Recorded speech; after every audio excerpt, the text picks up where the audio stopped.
So this is a 97 Goldwing Aspencade. It's low miles. It was left outside for a number of years, I think under a carport, but it's got some, you know, rust on the pipe, some pitting maybe. Probably it's gonna need some new tires and basic service probably, but it only has about 36,000 miles on it,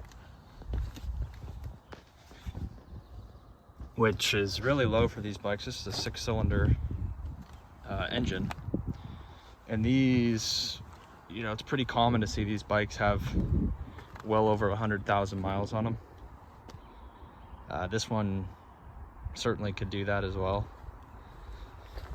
You know, obviously it's got, the wheels certainly have some, you know, they're not as clean as they were 20 years ago, that's for sure, but it's all just pretty much cosmetic. You know, they start up so good, they run smooth. This one's still carbureted. And this model, actually, I think they had this model for over 10 years. They didn't really make much changes. It still has the cassette deck and, you know, a radio player. But this will actually pop up.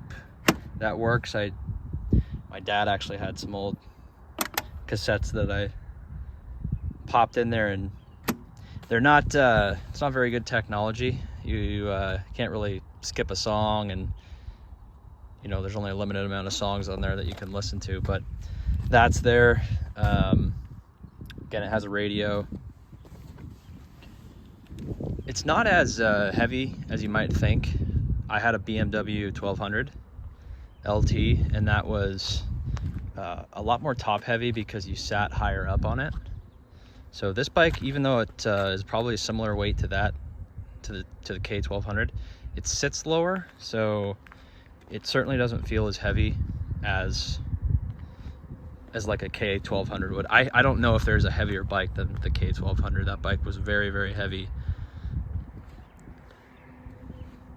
Here at the middle school, ran plenty of laps on this track here. It's a beautiful sunny day. Finally in Seattle, we got some decent weather, so it's good to take the motorcycle out. And you know, I'm just in a t-shirt, so I think it's 77 degrees. So anyways, I can fire this thing up. It does have these nice highway pegs here, so that's nice to kind of move your feet around while you're on the freeway. The luggage cases are pretty cheap. They seem a lot more like plasticky than the BMW.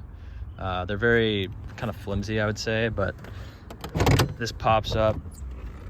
You do get plenty of storage in here. You can put a helmet, jacket, you know, drinks, whatever you want in there. And then again, it has the two side cases that open up. It's got the original manual in there. Gotta click it back, but here, I'll start it up.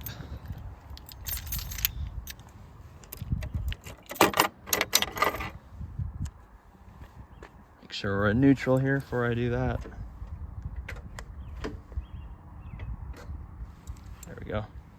Starts up really fast. Still does have, you know, it's carbureted, so you do have the manual choke right here. If you haven't ran it in a while, you probably do need to choke it because it'll just die out, but once it's warm, it runs really, really nicely. Starts up. From a distance, the bike looks really pretty, but obviously it's, you know, this one was left outside a bit, and so it has some you know, signs of wear.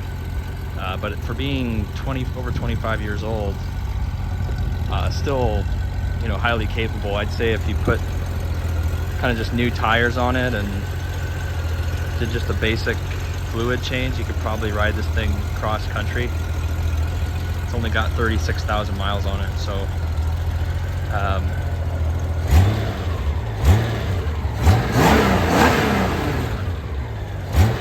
I already warmed it.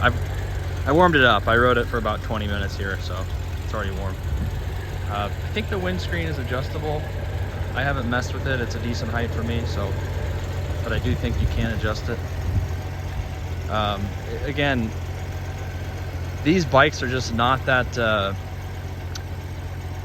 just not that desirable. You know, 20, 25-year-old Goldwings, there's a lot more people that want to get rid of them that never really rode it.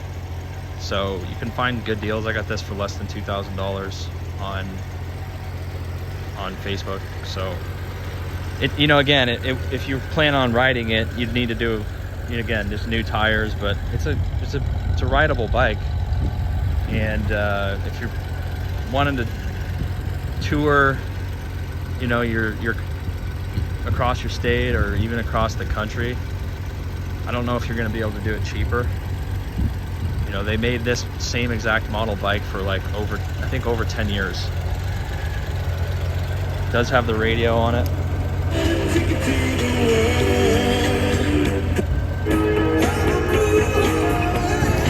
You know, you can listen to the police. Why not?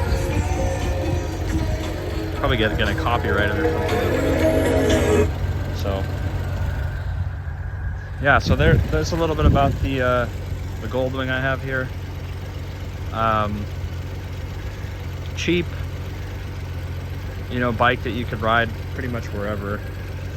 It's not like it's overly fast, but if you're gonna do days of, you know, over 500 miles, 400 or 500 miles, you know, even up to like 1,000 miles, you could realistically do it on this and not really be that tired, because it's a really comfortable seating position. It has the windscreen, you know, it's smooth, 6-cylinder. So there you go. That's why if you're looking for just a good overall bike, this is a really cheap option, where I think probably no matter where you are in the country, you could find one of these for $2,000 to $3,000 in decent shape. So hope you guys enjoy the rest of the day, and let me know what you think. All right, bye-bye.